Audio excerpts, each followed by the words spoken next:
Hello दोस्तों, नमस्कार। मैं डॉक्टर मनीष गुप्ता अपने चैनल में आपका स्वागत करता हूं। आइए दोस्तों, स्टार्ट करते हैं चैप्टर 4 की अभ्यास प्रश्न को। चैप्टर 4 का एक्सरसाइज स्टार्ट किया जाएगा। इसकी थियरी जो है हमने कंप्लीट कर दिया है। आप जाके प्लेलिस्ट में रासायनिक आबंधन तथा आणविक संरचना चैप्टर को देख सकते हैं। तो आइए इसका अभ्यास प्रश्न स्टार्ट करते हैं। जैसा कि आप देख रहे हैं, चैप्टर 4 का पहला जो अभ्यास प्रश्न है वह है रासायनिक आबंध के बनने की व्याख्या कीजिए। ठीक है, तो इसे आपको बताया गया है थियरी सेक्शन में, आप पढ़ सकते हैं। आइए क्वेश्चन 2 पे आते हैं। निम्नलिखित तत्वों के परमाणुओं के लुईस बिंदु प्रतीक लिखिए। ठीक है, तो आपको लेविस डॉट स्ट्रक्चर लिखना है, लेविस बिंदु प्रतीक लिखना है। तो आइए इसको देखा जाए। क्वेश्चन नंबर 2 चैप्टर 4 का, तो ध्यान से समझें। क्वेश्चन नंबर 2 पहला था आपका मैग्नीशियम। पहला जो एटम दिया गया था मैग्नीशियम था। आप देख सकते हैं यहाँ पे मैग्नीशियम है, उसके बाद सोडियम है। सोडियम को लिया गया है, बोरान, ऑक्सीजन, नाइट्रोजन और ब्रोमीन को। एक एक को देखें, लुईस बिंदु प्रतीक कैसे लिखते हैं। तो परमाणु आपका मैग्नीशियम है। मैग्नीशियम का परमाणु क्रमांक 12 होता है। ठीक है, अब इसका इलेक्ट्रॉनिक विन्यास करेंगे तो 282 हो जाएगा। ठीक है, तो आप देख रहे हैं कि जो बाहरी कोश है उसमें 2 इलेक्ट्रॉन हैं। यह आंतरिक कोश है जो कि भरे हुआ है, और यह बाहरी कोश है जिसमें 2 इलेक्ट्रॉन है। इसी बाहरी कोश के इलेक्ट्रॉनों को हम लुईस बिंदु प्रतीक के रूप में यूज करेंगे। ठीक, तो हमने लिखा मैग्नीशियम, प्रतीक लिख दिया मैग्नीशियम परमाणु का, और यह बाहरी कोश के 2 इलेक्ट्रॉन हैं, उनको इस डाट के द्वारा हमने बिंदु के द्वारा 2 इलेक्ट्रॉनों को प्रदर्शित कर दिया। ठीक है, तो यह जो आप मैग्नीशियम देख रहे हैं उस पर 2 डाट लगाए गए हैं। यह रिप्रेजेंटेशन क्या है? लुईस बिंदु प्रतीक है। ठीक है, लुईस बिंदु प्रतीक के रूप में मैग्नीशियम को दिखाया गया है। फिर आते हैं सोडियम। सोडियम का परमाणु क्रमांक 11 होता है। इसका इलेक्ट्रॉनिक विन्यास आप करोगे तो 281 हो जाएगा। अब इसके बाहरी कक्षा में 1 इलेक्ट्रॉन है, तो इसको आप सोडियम लिखोगे Na, और बाहरी कक्षा में जो 1 इलेक्ट्रॉन है उसको एक डाट के रूप में आप प्रदर्शित कर दोगे। तो यह लुईस बिंदु प्रतीक है। किसके लिए? सोडियम के लिए। अब आते हैं नेक्स्ट, आपका है बोरान। बोरान का परमाणु क्रमांक 5 होता है। इलेक्ट्रॉनिक विन्यास आप करोगे तो 2 3 होगा। तो बाहरी कक्षा में 3 इलेक्ट्रॉन है, तो अब जो है बोरान पे 3 डाट आप बनाओगे। ऑक्सीजन परमाणु क्रमांक 8 होता है। इलेक्ट्रॉनिक विन्यास 2 6 हो जाएगा। बाहरी कक्षा में आप देख रहे हैं 6 इलेक्ट्रॉन है, तो ऑक्सीजन के जो है 6 इलेक्ट्रॉन को 6 डाट के द्वारा आप प्रदर्शित कर दोगे। ठीक है, यह हो गया आपका। फिर आते हैं नाइट्रोजन का, परमाणु क्रमांक 7 होता है। इलेक्ट्रॉनिक विन्यास आप करोगे तो 2 5 हो जाएगा। बाहरी कक्षा में 5 इलेक्ट्रॉन है, उस 5 इलेक्ट्रॉन को आप नाइट्रोजन पे रिप्रेजेंट कर सकते हैं। 1 2 3 4 5, ये 5 इलेक्ट्रॉन हो गए। यह आपका लुईस बिंदु प्रतीक हो गया नाइट्रोजन के लिए। ब्रोमीन पे आते हैं। ब्रोमीन का परमाणु क्रमांक 35 होता है। इलेक्ट्रॉनिक विन्यास आप करोगे तो 2 8 18 7 होगा। ठीक है, बाहरी कक्षा में 7 इलेक्ट्रॉन होंगे, तो 7 इलेक्ट्रॉन को आप 7 डाट के द्वारा यहाँ प्रदर्शित करेंगे। ब्रोमीन यह आपका 1 2 3 4 5 6 7। ठीक है, तो यह ब्रोमीन का लुईस बिंदु प्रतीक हो गया। ठीक है स्टूडेंट्स, तो इस तरह से हम जो है कोई भी परमाणु दिया हो तो उसके परमाणु क्रमांक लिखते हैं, उसका इलेक्ट्रॉनिक विन्यास लिखते हैं। फिर इलेक्ट्रॉनिक विन्यास के आधार पर बाहरी कक्षा में देखते हैं कितने इलेक्ट्रॉन हैं। उन इलेक्ट्रॉनों को डाट के द्वारा हम उस एटम पे दिखाते हैं, जिसे लुईस बिंदु प्रतीक कहा जाता है। आगे देखते हैं क्वेश्चन नंबर 3। क्वेश्चन नंबर 3 है आपका, निम्नलिखित परमाणुओं तथा आयनों के लुईस बिंदु प्रतीक लिखिए। ठीक है, अब यहाँ पे इससे पहले जो है परमाणु थे, केवल 2 नंबर क्वेश्चन में केवल परमाणु थे और उनका लुईस बिंदु प्रतीक लिखना था। अब जो है यहाँ पे परमाणु और आयन दोनों हैं, इनका लुईस बिंदु प्रतीक लिखना है। जैसे यहाँ पे सल्फर आप देख रहे हैं, सल्फर परमाणु के रूप में है। यहाँ पे यह सल्फर पे 2 माइनस है, अर्थात सल्फर आयन के रूप में है। एल्युमिनियम और एल्युमिनियम आयन है। हाइड्रोजन और हाइड्राइड आयन है, H पे माइनस चार्ज है। ठीक है, तो यहाँ पे परमाणु और आयन दोनों रूप में हैं, इनका आपको लुईस बिंदु प्रतीक लिखना है। तो आइए देखते हैं क्वेश्चन नंबर 3 को। ये आपके परमाणु और आयन दिए गए हैं। ये आपके पहले परमाणु है सल्फर। सल्फर के पास जो कुल इलेक्ट्रॉन होगा वह 16 होगा। परमाणु क्रमांक सल्फर का 16 होता है। इस पर कोई चार्ज नहीं है, कोई आवेश नहीं है प्लस माइनस, इसलिए इसका परमाणु क्रमांक जो है कुल इलेक्ट्रॉनों की संख्या के बराबर हो जाएगा, अर्थात कुल इलेक्ट्रॉन क्या हो गया 16। अब 16 का इलेक्ट्रॉनिक विन्यास करेंगे तो 2 8 6 हो जाएगा। बारहवीं कक्षा में सल्फर के कितने इलेक्ट्रॉन हैं? 6 इलेक्ट्रॉन हैं। इस 6 इलेक्ट्रॉन को आप सल्फर के ऊपर जो है डॉट के द्वारा प्रदर्शित करेंगे तो यह आपका सल्फर का लुईस संकेत हो गया। ठीक है, उस आयन के रूप में सल्फर का यस पे 2 माइनस है, अर्थात 2 इलेक्ट्रॉन एक्स्ट्रा है। 2 माइनस का मतलब 2 इलेक्ट्रॉन ज़्यादा है, तो सल्फर के पास 16 इलेक्ट्रॉन तो होते ही हैं और 2 इलेक्ट्रॉन एक्स्ट्रा है, इसलिए इस पर 18 इलेक्ट्रॉन हो गए। अब 18 इलेक्ट्रॉन का इलेक्ट्रॉनिक विन्यास आप देखोगे तो 2 8 8 हो जाएगा, 2 8 8 हो जाएगा। बाहरी कक्षा में 8 इलेक्ट्रॉन हैं, उन 8 इलेक्ट्रॉन को अब आप जो है लुईस संकेत के रूप में सल्फर पे यूज करेंगे तो यह हो गया आपका 2 4 6 8। 2 इलेक्ट्रॉन एक्स्ट्रा हैं, इसलिए इसको ब्रैकेट में क्लोज करके 2 पे माइनस लिख देंगे। ठीक है, आते हैं एल्यूमिनियम पे। एल्यूमिनियम परमाणु क्रमांक 13 होता है। ठीक है, कोई आवेश नहीं है, परमाणु क्रमांक जो होगा वह इलेक्ट्रॉन की संख्या के बराबर हो जाएगा। इलेक्ट्रॉनिक विन्यास करेंगे तो 2 8 3 हो जाएगा। बाहरी कक्षा में 3 इलेक्ट्रॉन हैं तो एल्युमिनियम पे 3 डॉट से प्रदर्शित कर देंगे। एल्युमिनियम आयन पे आते हैं, Al3+। अब देखो यहाँ पे 3+ है, प्लस का मतलब इलेक्ट्रॉन की कमी होता है और 3+ मतलब 3 इलेक्ट्रॉन की कमी। एल्युमिनियम है तो उसके पास 13 इलेक्ट्रॉन है, लेकिन 3+ आने से 3 इलेक्ट्रॉन कम हो जाएंगे, अर्थात 13 - 3 बराबर 10 इलेक्ट्रॉन। अब 10 इलेक्ट्रॉन को आपको रिप्रेजेंट करना है, इसका इलेक्ट्रॉनिक विन्यास करते हैं पहले तो 2 8।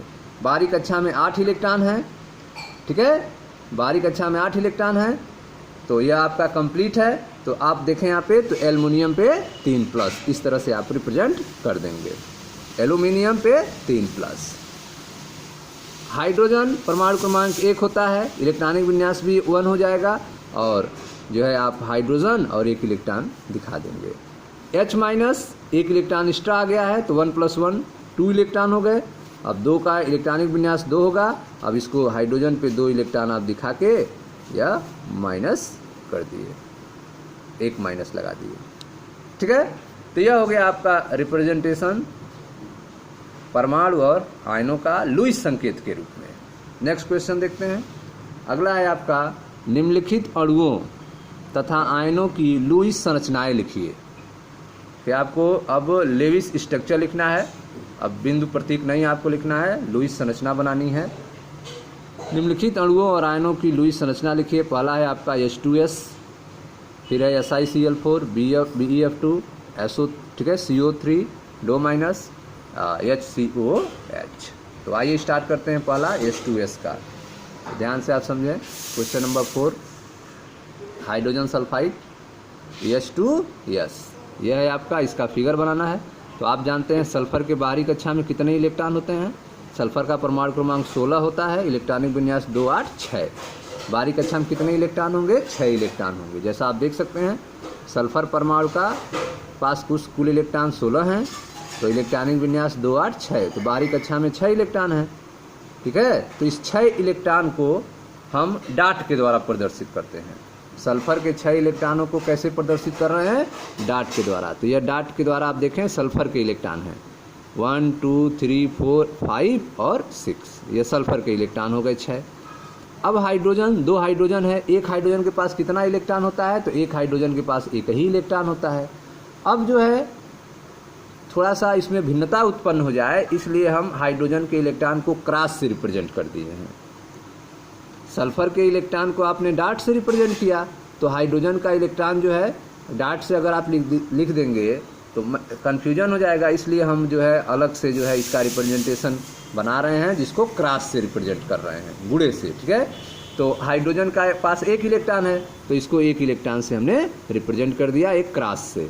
इस हाइड्रोजन के पास भी एक इलेक्ट्रॉन है, तो उसको भी एक क्रॉस से हमने रिप्रेजेंट कर दिया। अब आपस में स्ट्रक्चर बनाना है H2S का, तो सल्फर हाइड्रोजन को क्या कौन सा स्ट्रक्चर चाहिए? हाइड्रोजन को कितना इलेक्ट्रॉन चाहिए और सल्फर को कितना इलेक्ट्रॉन चाहिए? प्रश्न यह उठता है। सल्फर के पास बाहरी कक्षा में 6 इलेक्ट्रॉन है, इसको 2 इलेक्ट्रॉन की ज़रूरत है। ठीक है, सल्फर को जो है बाहरी कक्षा में 6 इलेक्ट्रॉन हैं और इसको जो है 8 इलेक्ट्रॉन चाहिए, तो इसका कंप्लीट हो जाएगा, अष्टक पूरा हो जाएगा। और हाइड्रोजन को कितना चाहिए? हाइड्रोजन के पास एक इलेक्ट्रॉन है, तो सबसे पहला जो इनर्ट गैस होता है, अक्रिय गैस होता है, वह हीलियम होता है। हीलियम अक्रिय गैस होता है जिसके पास 2 ही इलेक्ट्रॉन होते हैं, ड्यूप्लेट होता है उसका, 2 ही इलेक्ट्रॉन होते हैं। तो हाइड्रोजन के पास 1 इलेक्ट्रॉन है, अगर 1 इलेक्ट्रॉन इसको और मिल जाएगा तो इसका ड्यूप्लेट कंप्लीट हो जाएगा, अर्थात यह हीलियम का स्ट्रक्चर प्राप्त कर लेगा। तो हाइड्रोजन जो है हीलियम बनना चाहेगा, ठीक है, और सल्फर जो है अपना अष्टक कंप्लीट करना चाहेगा, ठीक है। इसलिए जो है सल्फर जो है अपना 1 इलेक्ट्रॉन यहाँ शेयर में लगाता है और हाइड्रोजन तो अपना 1 इलेक्ट्रॉन शेयर में लगाएगा। इस तरह से यह आप देख रहे हैं हाइड्रोजन का 2 इलेक्ट्रॉन कंप्लीट हो गया। सल्फर अपना 1 इलेक्ट्रॉन इधर लगाया और हाइड्रोजन का 1 इलेक्ट्रॉन, इस तरह से इस हाइड्रोजन का भी 2 इलेक्ट्रॉन कंप्लीट हो गया, ठीक है। अब इस सल्फर के कितने इलेक्ट्रॉन हो गए? तो इस सल्फर के आप देख रहे हैं अब 2, 4 और यह दोनों लेकर 6 और यह दोनों लेकर 8। इस सल्फर का भी काम हो गया, ठीक है। तो इस सल्फर का आपने इस तरह से सर्किल किए तो इस सल्फर के 8 इलेक्ट्रॉन हो गए, 2, 4, 6, 8 और इस हाइड्रोजन के 2 इलेक्ट्रॉन हो गए, ठीक है। अब इसको डाट के द्वारा आप प्रदर्शित कर दिए। अब इसको बांड के रूप में भी आप प्रेजेंट कर सकते हैं। जैसे यहाँ पे 2 इलेक्ट्रॉन के मिलने से एक बांड बन जाएगा, सहसंयोजक बंध बन जाएगा, जिसको एक लाइन के द्वारा प्रदर्शित करेंगे, ठीक है। यहाँ पर भी 2 इलेक्ट्रॉन है तो एक बंध बन जाएगा। तो इस तरह से आप जो है इन 2 इलेक्ट्रॉनों से एक बंध बना दिया, एक लाइन खींच दिया, ठीक है, जो कि सहसंयोजक बंध है, दोनों के सहयोग से बना हुआ है, एक एक इलेक्ट्रॉन दोनों ने साझेदारी की है। उसी तरह से इधर भी सहसंयोजक बंध बन गया। सल्फर का जो इलेक्ट्रॉन बचे हुए हैं उनको एकाकी इलेक्ट्रॉन युग्म के रूप में, लोन पेयर ऑफ इलेक्ट्रॉन्स के रूप में हम इसको रिप्रेजेंट कर भी सकते हैं, नहीं भी कर सकते हैं, ठीक है। तो यह हो गया आपका H2S के संरचना के बारे में। अब आते हैं SiCl4, ठीक है। SiCl4 सिलिकॉन टेट्राक्लोराइड के बारे में देखते हैं। सिलिकॉन के बाहरी कक्षा में इलेक्ट्रॉन देखें आप, सिलिकॉन के बाहरी कक्षा में 4 इलेक्ट्रॉन होते हैं। इन चारों इलेक्ट्रॉन को क्रॉस से रिप्रेजेंट किया गया है। क्लोरीन के बाहरी कक्षा में 7 इलेक्ट्रॉन होते हैं, ठीक है। तो उस 7 इलेक्ट्रॉन को हमने डाट से रिप्रेजेंट किया है। तो 4 इलेक्ट्रॉन है, 4 क्लोरीन है और 1 सिलिकॉन है। तो हम जो है सिलिकॉन को बीच में लेते हैं, क्लोरीन को किनारे लेते हैं। सेंट्रल एटम कौन बनेगा, प्रश्न यह उठता है। तो जिसका इलेक्ट्रोनेगेटिविटी कम होता है, जिसकी साधारणतः जिसकी विद्युत ऋणात्मकता कम होती है, उसको सेंट्रल एटम के रूप में लेते हैं, ठीक है। तो Si और Cl में सेंट्रल एटम कौन होगा, सेंटर में किसको रखेंगे, तो जिसकी विद्युत ऋणात्मकता कम होती है उसको ले लेते हैं। सामान्यतः ऐसा ही होता है। तो सिलिकॉन की विद्युत ऋणात्मकता कम है क्लोरीन से, तो इसको सिलिकॉन को हमने सेंट्रल एटम के रूप में बीच में रख लिया, ठीक है। क्लोरीन के पास 7 इलेक्ट्रॉन है, तो इन 7 इलेक्ट्रॉन को हमने रिप्रेजेंट कर दिया डाट से, 2, 4, 6, 7, 2, 4, 6, 7, 2, 4, 6, 7, 2, 4, 6, 7। सिलिकॉन के पास 4 इलेक्ट्रॉन था, उस चारों इलेक्ट्रॉन को हमने क्रॉस से रिप्रेजेंट करके साझेदारी में लगा दिया, ठीक है। तो 1 इलेक्ट्रॉन यहाँ पे है सिलिकॉन का, 1 यहाँ पे है, 1 यहाँ पे है और 1 यहाँ पे है। क्लोरीन को 8 इलेक्ट्रॉन चाहिए, 7 है, 1 इलेक्ट्रॉन और चाहिए। तो यह सिलिकॉन का 1 इलेक्ट्रॉन लेकर यह 8 इलेक्ट्रॉन क्लोरीन का कंप्लीट हुआ, इसका भी 8 इलेक्ट्रॉन कंप्लीट हुआ, इसका भी 8 इलेक्ट्रॉन कंप्लीट हुआ, इसका भी कंप्लीट हो गया 8। सिलिकॉन का जो है 1-1 इलेक्ट्रॉन क्लोरीन से मिल चुका है, अब सिलिकॉन का भी 8 इलेक्ट्रॉन कंप्लीट हो गया, 2, 4, 6, 8। सिलिकॉन का भी ऑक्टेट कंप्लीट हो गया, अष्टक पूरा हो गया, ठीक है। अब जो है यह जो साझेदारी के 2 इलेक्ट्रॉन आप देख रहे हैं, इसको हम सहसंयोजक बंध के रूप में एक सीधी लाइन से रिप्रेजेंट कर देते हैं। तो आपका स्ट्रक्चर यह हो जाएगा, ठीक है। यह आपने यह सहसंयोजक बंध बना दिया और जो बचे हुए इलेक्ट्रॉन 6 हैं उनको आपने लिख दिया, 2, 4, 6, इस पर भी, इस पर भी और इस पर भी। यह आपका SiCl4 का स्ट्रक्चर हो गया। अब आते हैं BeF2। BeF2 को देखते हैं। यह आपका बेरिलियम है जिसके बाहरी कक्षा में 2 इलेक्ट्रॉन होते हैं। फ्लोरीन है, फ्लोरीन के बाहरी कक्षा में 7 इलेक्ट्रॉन होते हैं। फ्लोरीन का परमाणु क्रमांक 9 होता है, तो 2, 7। बेरिलियम का 4 होता है, ठीक है, तो 2, 2। तो बेरिलियम के बाहरी कक्षा में 2 इलेक्ट्रॉन, ठीक है, और फ्लोरीन के बाहरी कक्षा में 7 इलेक्ट्रॉन। तो फ्लोरीन के बाहरी कक्षा के 7 इलेक्ट्रॉन को 2, 4, 6, 1 यहाँ पर लिख दिए, 2, 4, 6, 1 यहाँ पे लिख दिया। बेरिलियम के 2 इलेक्ट्रॉन जो थे उनको क्रॉस से हमने रिप्रेजेंट करके साझेदारी में लगा दिया। अब इस तरह से इस फ्लोरीन के पास नंबर ऑफ इलेक्ट्रॉन कितने हो गए, 2, 4, 6, 8 इलेक्ट्रॉन हो गए, कंप्लीट हो गया इसका ऑक्टेट। इस फ्लोरीन का भी 2, 4, 6, 8, इसका भी ऑक्टेट कंप्लीट हो गया। अब यहाँ पे जो बेरिलियम है इसके पास 2, 4, 4 इलेक्ट्रॉन हुए, ठीक है। इसका ऑक्टेट कंप्लीट नहीं है, लेकिन फिर भी यह स्टेबल है। BeF2 का ऑक्टेट कंप्लीट न होते हुए भी यह स्टेबल है, यह अष्टक नियम का पालन नहीं करता है। BeF2 है जो है दोस्तों, यह ऑक्टेट रूल का एक्सेप्शन है, अपवाद है, जो अष्टक नियम कहता है कि स्टेबिलिटी के लिए बाहरी कक्षा में 8 इलेक्ट्रॉन होनी चाहिए। ठीक है, तो यहाँ पे आप देख रहे हैं कि बेरिलियम के बाहरी कक्षा में शेयरिंग के बाद भी 8 इलेक्ट्रॉन कंप्लीट नहीं हो रहे हैं, लेकिन फिर भी यह जो BeF2 कंपाउंड है यह स्टेबल होता है। ठीक है, तो यह कमी वाले कंपाउंड होते हैं जिनमें इलेक्ट्रॉन की कमी होती है। ठीक है, इनका स्ट्रक्चर आप बनाएं तो यह शेयर पेयर ऑफ इलेक्ट्रॉन से आप सहसंयोजक बंध बना लेंगे। तो यह एक लाइन इधर खींच दिए, सहसंयोजक बंद हो गया, और जो बचे हुए इलेक्ट्रॉन 6 थे उनको हम रिप्रेजेंट कर दिए। तो यह हो गया आपका BeF2 का संरचना के बारे में। नेक्स्ट आप देखते हैं कार्बोनेट आयन था आपका CO3 2-। CO3 2-, यह आपका कार्बोनेट आयन है CO3 2-। 2- मतलब 2 इलेक्ट्रॉन एक्स्ट्रा है। कार्बन ऑक्सीजन, सेंट्रल एटम कौन बनेगा? कार्बन बनेगा। क्यों बनेगा? क्योंकि आपको हमने एक रूल बताया, नियम बताया कि जब हम तुलना करते हैं कि सेंट्रल एटम किसको लें, तो साधारणतः हम देखते हैं जिसका इलेक्ट्रोनेगेटिविटी कम होता है, जिसकी विद्युत ऋणात्मकता कम होता है, उसको हम सेंट्रल एटम के रूप में लेते हैं। तो यहाँ पे कार्बन और ऑक्सीजन में किसकी विद्युत ऋणात्मकता कम होगी? कार्बन की होगी, तो कार्बन को हम सेंट्रल एटम के रूप में ले लिए। कार्बन के बाहरी कक्षा में इलेक्ट्रॉन कितने होंगे? तो कार्बन के बाहरी कक्षा में 4 इलेक्ट्रॉन होंगे। कार्बन का परमाणु क्रमांक 6 होता है, इलेक्ट्रॉनिक विन्यास आप करेंगे तो 2 4, बाहरी कक्षा में 4 इलेक्ट्रॉन, जिसको हम रिप्रेजेंट कर रहे हैं क्रॉस से। ठीक है, और ऑक्सीजन के बाहरी कक्षा में कितना इलेक्ट्रॉन होता है? 6 इलेक्ट्रॉन होता है। ऑक्सीजन का परमाणु क्रमांक 8 होता है, इलेक्ट्रॉनिक विन्यास करेंगे आप तो 2 6। ठीक है, तो ऑक्सीजन के जो इलेक्ट्रॉन्स हैं उनको हमने डॉट से रिप्रेजेंट कर दिया है, 2 4 6 2 4 6 2 4 6। ठीक है, कार्बन के जो इलेक्ट्रॉन हैं उनको हमने क्रॉस से रिप्रेजेंट कर दिया है। तो कार्बन के पास 4 इलेक्ट्रॉन हैं, तो यह 1 2, एक इलेक्ट्रॉन यहाँ शेयर में गया, 3 और एक यहाँ पे है 4, यह कार्बन के इलेक्ट्रॉन है। 2 इलेक्ट्रॉन यहाँ आप देख रहे हैं एक्स्ट्रा है, उनको भी हम डॉट से रिप्रेजेंट कर दे रहे हैं, जो एक्स्ट्रा इलेक्ट्रॉन 2 हैं। तो यह इलेक्ट्रॉन हम यहाँ पे लगा दे रहे हैं, एक इलेक्ट्रॉन को, और एक इलेक्ट्रॉन यहाँ पे लगा दे रहे हैं। यह दोनों इलेक्ट्रॉन कौन है? जो एक्स्ट्रा इलेक्ट्रॉन है। ठीक है, तो यह आप देख रहे हैं इस तरीके से जो है। अब हम स्ट्रक्चर को आगे बढ़ाएं तो यह स्ट्रक्चर आपका क्रिएट होगा। यहाँ पे कार्बन और ऑक्सीजन के बीच में यह आप देख रहे हैं 4 इलेक्ट्रॉन हैं, यह 2 सहसंयोजक बंध बना देंगे। ठीक है, और यहाँ पे आप देख रहे हैं यह जो 2 इलेक्ट्रॉन हैं यह एक एक सहसंयोजक बंध बना देंगे।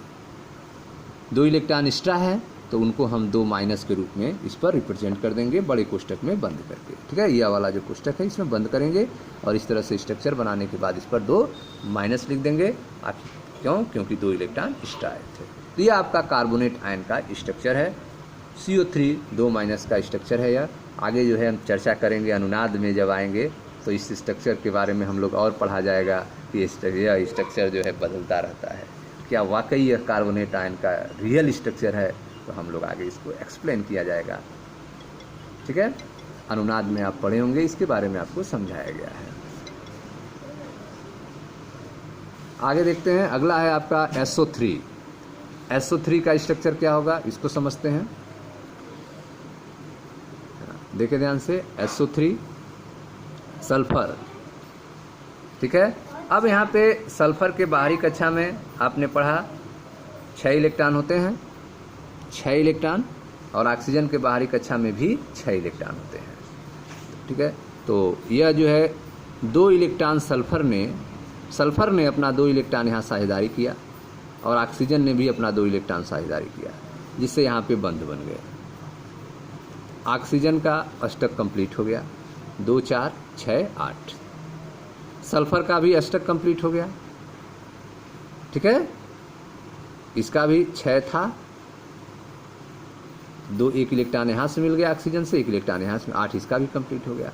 अब इसके पास 2 इलेक्ट्रॉन तो सल्फर ने साझेदारी में लगा दिया है, 4 इलेक्ट्रॉन इसके पास बचे हुए हैं सल्फर को। 4 इलेक्ट्रॉन सल्फर के पास है, वह 4 इलेक्ट्रॉन में 2 इलेक्ट्रॉन इस ऑक्सीजन को दे देगा, 2 इलेक्ट्रॉन इस ऑक्सीजन को दे देगा। अब यहाँ पे दोस्तों आप देखो ध्यान से, यहाँ पे तीर के द्वारा हम रिप्रेजेंट कर रहे हैं। ठीक है। जब तीर के द्वारा रिप्रेजेंट करते हैं तो वह हमें बताता है कि 2 इलेक्ट्रॉन दिया जा रहा है। सल्फर दाता है और ऑक्सीजन ग्राही है। यहाँ पे उपसहसंयोजक बंध इसको कहा जाता है, जो तीर के द्वारा आप देख रहे हैं, यह उपसहसंयोजक बंध है जिसमें 2 इलेक्ट्रॉन किसी को दिया जाता है। सल्फर ने 2 इलेक्ट्रॉन इस ऑक्सीजन को दिया है, 2 इलेक्ट्रॉन इस ऑक्सीजन को दिया है। जब इसका ऑक्टेट कंप्लीट हो गया है, उसके बाद जो एक्स्ट्रा इलेक्ट्रॉन थे, ऑक्टेट कंप्लीट हुआ तो आपके पास होने के बाद भी 2 इलेक्ट्रॉन दे सकते हैं, शिफ्ट कर दिया इन ऑक्सीजन के पास में, ठीक है। इसका स्ट्रक्चर आप इस तरह से रिप्रेजेंट कर सकते हैं, ऑक्सीजन, ठीक है। यह ऑक्सीजन सल्फर के बीच डबल बंध इनके बीच हो सकता है, यहाँ पे डबल बंध या डबल बंध इनके बीच में हो सकता है, यहाँ 2 इलेक्ट्रॉन दिए जा सकते हैं, यह स्ट्रक्चर हो सकता है। या फिर यह यहाँ पर हो सकता है 2 बंध, 2 इलेक्ट्रॉन इस तरह से दिए जा सकते हैं। तो SO3 का यह आप देख रहे हैं 3 स्ट्रक्चर संभव है। SO3 के 3 स्ट्रक्चर संभव हैं और यह आप देख रहे हैं अनुनाद का रिप्रेजेंटेशन है जिसमें दोनों तरफ तीर को बनाया जाता है। तो यह आपके SO3 के स्ट्रक्चर हैं, ठीक है, जहां अब अनुनाद पाया जाता है, रिजोनेंस पाया जाता है। अब अगला देखते हैं स्ट्रक्चर NO2 माइनस का, NO2 का स्ट्रक्चर क्या होता है। NO2 का भी आप स्ट्रक्चर देखें, नाइट्रोजन है, ठीक है, जिसके पास कितने इलेक्ट्रॉन होते हैं, तो नाइट्रोजन का परमाणु क्रमांक 7 होता है, 2, 5। बाहरी कक्षा में कितने इलेक्ट्रॉन होते हैं, 5 इलेक्ट्रॉन होते हैं। ऑक्सीजन के बाहरी कक्षा में 6 इलेक्ट्रॉन होते हैं, ठीक है। तो नाइट्रोजन के पास 5 इलेक्ट्रॉन हैं, 5 इलेक्ट्रॉन हैं, 3 इलेक्ट्रॉन की इसको ज़रूरत है। तो आप देख रहे हैं यहाँ से बंध बना लिया, नाइट्रोजन ने ऑक्सीजन से बंध बना लिया, ठीक है। अब इसका जो है अष्टक जो है कंप्लीट हो जाएगा, अष्टक कंप्लीट हो जाएगा। एक एक्स्ट्रा इलेक्ट्रॉन है यहाँ पे, नाइट्रोजन का अष्टक कंप्लीट हो गया। अब जो एक्स्ट्रा इलेक्ट्रॉन थे, 2 इलेक्ट्रॉन इसको दे दिया उसने, 2 इलेक्ट्रॉन इसको दे दिया। 5 इलेक्ट्रॉन इसके पास है तो 2 इलेक्ट्रॉन यहाँ दे रहा है, 2 यह हो गया, एक 3 हो गया और एक यहाँ पे है। 5 इलेक्ट्रॉन हुआ ना नाइट्रोजन का, अरे 2 यह जो दे रहा है इसको 2 और एक यह 3 और ये बंध में 1 लगाया है, 5 इलेक्ट्रॉन हो गए, ठीक है। इलेक्ट्रॉन जो है आप देख रहे हैं, ऑक्सीजन 2, 4 और 2 इलेक्ट्रॉन यहाँ लगाया है, तो इसका हो गया 2, 4, 6, 8, इसका अष्टक कंप्लीट हो गया, इसका भी अष्टक कंप्लीट हुआ। ऑक्सीजन का 2 इलेक्ट्रॉन मिल गया, इसका भी अष्टक कंप्लीट हुआ, ठीक है। अब जो है आप स्ट्रक्चर को यहाँ पे जो 2 बंध बन रहा है वो यहाँ पे बन सकता है, नाइट्रोजन जो इस ऑक्सीजन को इलेक्ट्रॉन दे सकता है, या फिर यह घटना हो सकती है। इस तरह से भी स्ट्रक्चर आप बना सकते हैं, ऐसे भी स्ट्रक्चर आप बना सकते हैं, ठीक है ना। तो ये अलग अलग स्ट्रक्चर से हम रिप्रेजेंट कर सकते हैं NO2 को, ठीक है, जिसमें हम अष्टक नियम को फेल होते हुए भी देख सकते हैं। और NO3 माइनस का भी आप देखें स्ट्रक्चर यहाँ पे बना हुआ है, NO3 माइनस, 1 इलेक्ट्रॉन एक्स्ट्रा है, ठीक है। तो नाइट्रोजन जो है एक्स्ट्रा है, मतलब यहाँ पे आप देख रहे हैं नाइट्रोजन जो है 2 इलेक्ट्रॉन इसको दिया है, यहाँ पे बंध बनाया हुआ है, ठीक है। और यह ऑक्सीजन जो है आपस में बंध बनाए हैं, 1 एक्स्ट्रा इलेक्ट्रॉन था तो यह इसके पास है, 1 एक्स्ट्रा इलेक्ट्रॉन, इसलिए यहाँ पे एक ही बंध दिखाया गया है, ठीक है। 2, 4, 6, 1 एक्स्ट्रा यहाँ पे 2, 4, 6, 7, 8 एक्स्ट्रा इलेक्ट्रॉन इसमें यूज हुआ है, यह बंध बनाने में ही यूज हो गया है। 2, 4 यहाँ पे 6, 2, 8 इलेक्ट्रॉन इसका हो गया, 2, 4, 6 यहाँ बंध से मिल रहा है, 2 इलेक्ट्रॉन 8 हो गया, ठीक है। अब जो है इसका जो है हम यह जो 2 बंध है यहाँ हम बना सकते हैं, यह जो आप उपसंयोजक बंध देख रहे हैं इनके बीच में हो सकता है, यह स्ट्रक्चर बन सकता है, यह स्ट्रक्चर बन सकता है। यह स्ट्रक्चर जो है आप देख रहे हैं चेंज हो रहा है, ठीक है। इस घटना को अनुनाद कहा जाता है। अब आते हैं अगला जो है आपका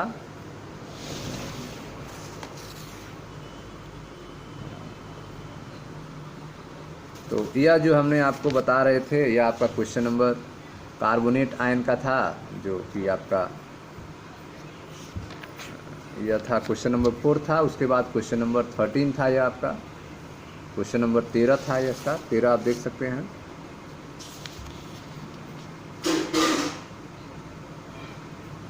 क्वेश्चन नंबर 11 पहले था, यह आपका यह क्वेश्चन नंबर 11 जो था, CO3 2- आयन के संदर्भ में अनुनाद के विभिन्न पहलुओं को स्पष्ट कीजिए। तो हमने कार्बोनेट आयन को आपको समझाया जो कि अनुनाद के रूप में था। यह आपका था क्वेश्चन नंबर 11। ठीक है, तो यह जो आपने समझा यह आपका क्वेश्चन नंबर 11 था। उसके बाद यह जो SO3 NO2 NO3- के रूप में आपने समझा, यह क्वेश्चन नंबर 13 था। ठीक है, क्वेश्चन नंबर 13 यह आपका था। यह क्वेश्चन थे आपके SO3 NO2 और NO3- की अनुनाद संरचना लिखिए। ठीक है, तो यह आपका अनुनाद संरचना यहाँ पे लिखा गया है। इनके SO3 का यह स्ट्रक्चर, NO2 का स्ट्रक्चर और NO3- का स्ट्रक्चर आपने लिखा। ठीक है, उसके बाद क्वेश्चन नंबर 14 है आपका। क्वेश्चन नंबर 14 है, निम्नलिखित परमाणुओं से इलेक्ट्रॉन स्थानांतरण द्वारा धनायन और ऋणायन के विरचन को लुईस बिंदु प्रतीक की सहायता से दर्शाइए। पहला है पोटेशियम तथा सल्फर के बीच में, दूसरा है कैल्शियम तथा ऑक्सीजन के बीच में, और फिर है आपका एल्युमिनियम और नाइट्रोजन के बीच में। ठीक है, तो क्वेश्चन नंबर 14 को भी देख लेते हैं। देखिए ध्यान से, यहाँ पे जो बंध बनेगा वह होगा विद्युत संयोजक बंध, मतलब इलेक्ट्रॉन का यहाँ पे आदान प्रदान होगा। पोटेशियम सल्फर के बीच में आपको बनाना है। पोटेशियम का देखते हैं इलेक्ट्रॉनिक विन्यास 2881, 2881 यह हो गया इलेक्ट्रॉनिक विन्यास पोटेशियम का। सल्फर का हो गया 286, 286। पोटेशियम के बाहरी कक्षा में 1 इलेक्ट्रॉन है, सल्फर के बाहरी कक्षा में 6 इलेक्ट्रॉन है। ठीक है, बाहरी कक्षा में कितने इलेक्ट्रॉन है? 6 इलेक्ट्रॉन है। अब जो है सल्फर को इलेक्ट्रॉन चाहिए क्योंकि 6वें इलेक्ट्रॉन है इसके पास। तो आप देख रहे हैं पोटेशियम जो है अपना 1 इलेक्ट्रॉन इसको देगा, तो 1 इलेक्ट्रॉन देगा तो इस पर K+ आ जाएगा। ठीक है, और इलेक्ट्रॉन मिलने के बाद जो है आप देख रहे हैं यहाँ पे इसके पास जो है इलेक्ट्रॉन एक्स्ट्रा हो गए, तो 2-। ठीक है, पोटेशियम 2- जो है इस पे हो गया K+। ठीक है, K+ और S पर 2- के रूप में हम इसको रिप्रेजेंट कर सकते हैं। ठीक है, पोटेशियम और सल्फर के बीच में यह K+ हो जाएगा और सल्फर पे 2- क्योंकि सल्फर के पास 2 एक्स्ट्रा इलेक्ट्रॉन आए हुए हैं, इसलिए इस पर 2- दिखाया गया है। और 1 इलेक्ट्रॉन जो है दिया है पोटेशियम ने, तो इसका स्ट्रक्चर क्या होगा? K2S, K2S होगा, क्योंकि इसको 2 इलेक्ट्रॉन की जरूरत है, तो 1 पोटेशियम 1 ही इलेक्ट्रॉन दे सकता है। ठीक है ना, एक पोटेशियम 1 इलेक्ट्रॉन देगा, तो इसको 2 इलेक्ट्रॉन चाहिए। ठीक है, तो 2 इलेक्ट्रॉन देने के लिए 2 पोटेशियम लगेंगे। ठीक है, तो इसका हो जाएगा K2S। जैसे आप Na2S पढ़ते हैं, सोडियम सल्फाइड Na2S, उसी तरह से K2S। तो 2 पोटेशियम इसको अपना 2 इलेक्ट्रॉन देंगे, इसलिए सल्फर पे 2- आएगा और यहाँ पे 2 लगेगा तो 2 K+ आप लिख सकते हैं। ठीक है, तो इसको K+ S पे 2-। जैसे यहाँ पे देखें आप 2 पोटेशियम है यहाँ पे K+, 2 पोटेशियम हो गए आपके, और सल्फर 2 इलेक्ट्रॉन मिला है तो 2- हो गए। इस तरह से आप रिप्रेजेंट कर सकते हैं इसको। ठीक है, नहीं तो आप ऐसे लिखेंगे K+ S पे 2- और K+, ऐसे रिप्रेजेंट कर सकते हैं। ये आपका कंपाउंड होगा K2S, जो कि विद्युत संयोजक बंध से बना हुआ है, इलेक्ट्रॉन के लेन देन से बना हुआ है। फिर आते हैं कैल्शियम और ऑक्सीजन के बीच में। तो ऑक्सीजन के पास 6 इलेक्ट्रॉन है, 2-6 बाहरी कक्षा में। कैल्शियम के पास 2-8-8 बाहरी कक्षा में 2 इलेक्ट्रॉन है। अब यह कैल्शियम अपने बाहरी कक्षा के 2 इलेक्ट्रॉन को इसको दे देगा, तो इसके पास 8 इलेक्ट्रॉन बाहरी कक्षा में रह जाएंगे। ठीक है, तो यह 2 इलेक्ट्रॉन इसको ऑक्सीजन को देगा, तो 2 इलेक्ट्रॉन देने के कारण कैल्शियम पे 2+ आएगा, और ऑक्सीजन ने 2 इलेक्ट्रॉन लिया है इसलिए 2- आएगा। तो इस तरह से रिप्रेजेंट कर सकते हैं, या फिर हम ऐसे लिख सकते हैं Ca 2+ और ऊपर 2-, ऐसे रिप्रेजेंट कर सकते हैं। यहाँ पे +- आप देख रहे हैं बन जा रहा है, यस +- के कारण आपस में ये अट्रैक्ट हो जाते हैं और आपका कंपाउंड बन जाता है। कूलाम बल यहाँ पे लगता है, कूलाम फोर्स के कारण +- चार्ज आपस में अट्रैक्ट होकर कंपाउंड का निर्माण कर देते हैं। इस बंध को कहते हैं विद्युत संयोजी बंध को। ठीक है, अब आते हैं एल्युमिनियम और नाइट्रोजन के बीच में। एल्युमिनियम का 2-8-3 होगा इलेक्ट्रॉनिक विन्यास, नाइट्रोजन का 2-5 होगा। ठीक है, अब नाइट्रोजन के पास बाहरी कक्षा में 5 इलेक्ट्रॉन है, 3 इलेक्ट्रॉन की ज़रूरत और है 8 होने के लिए। तो बाहरी कक्षा में 3 इलेक्ट्रॉन एल्युमिनियम अगर इसको दे दे तो एल्युमिनियम के बाहरी कक्षा में 8 इलेक्ट्रॉन हो जाएंगे। तो एल्युमिनियम अपना 3 इलेक्ट्रॉन नाइट्रोजन को दे देता है, तो एल्युमिनियम 3 इलेक्ट्रॉन दिया है तो एल्युमिनियम पे 3 प्लस आ जाएगा, और नाइट्रोजन 3 इलेक्ट्रॉन लिया इसलिए नाइट्रोजन पर 3 माइनस आ जाएगा। ठीक है, तो इसको आप Al 3 प्लस और नाइट्रोजन पे 3 माइनस के रूप में रिप्रेजेंट कर सकते हैं। ठीक है स्टूडेंट्स, तो यह था आपका क्वेश्चन नंबर 14 के बारे में। मैं मनीष गुप्ता अपने चैनल में आपका स्वागत करता हूं। वीडियो को लाइक करें, शेयर करें, चैनल को सब्सक्राइब करें। मिलते हैं दोस्तों अगले वीडियो में। Thank you.